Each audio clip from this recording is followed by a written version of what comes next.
rotting corpses with worms, maggots and toads feeding off the rotting flesh.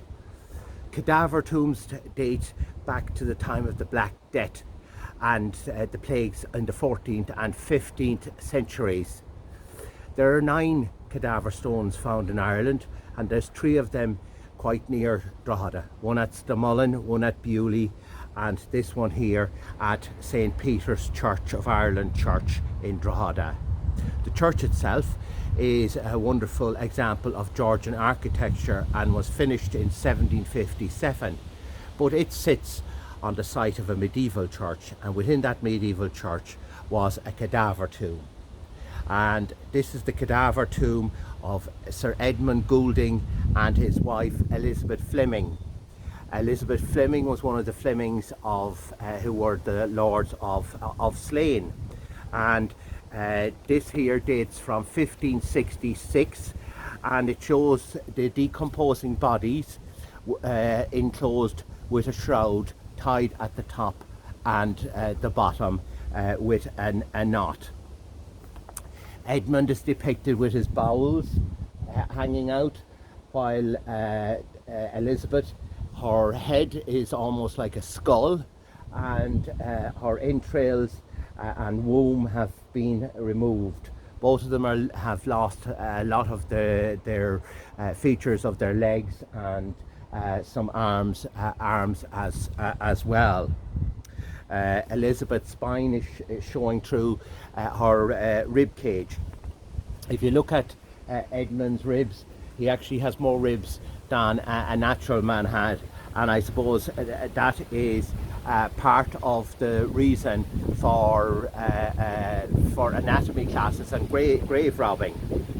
The plague could kill a king as quick as a commoner, so this was a reminder that everybody ended up being eaten by the worms, the toads, and the snakes and everything else. So it's a reminder of this is how you will end up. And these tombs are generally constructed in advance of somebody's death. So somebody created these tombs, and Sir Edmund and Elizabeth looked at these tombs, and to dust you shall come and to dust you shall return.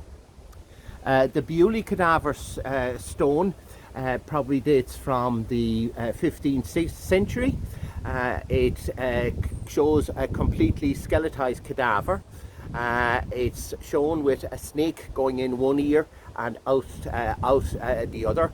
There are horned worms and swollen speckled toads.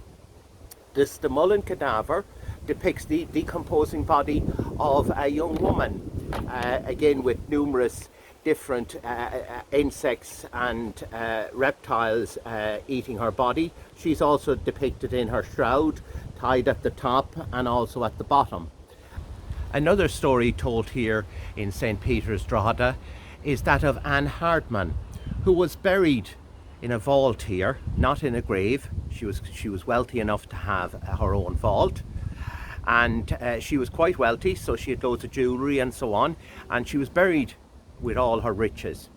Her butler decided he wanted to, it was a shame that all this riches were going to waste, so that night he broke into the vault and started removing her necklaces and bracelets and rings and so on, but he couldn't get the wedding ring off, so he decided he'd cut her finger off and get it off that way. So he took out his knife, and as he made his first cut, Anne sat bolt upright in the coffin, giving him an awful fright.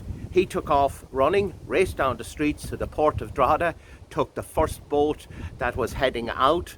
Next morning he disembarked in Liverpool, where he noticed that his hair had turned white from the shock of what had happened.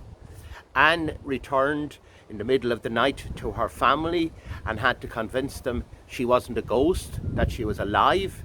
She was alive and lived for 22 more years before being reinterred in her tomb. a good story and told here in Drogheda, but also there's a similar story in Bandon in West Cork and also Lurgan down the north.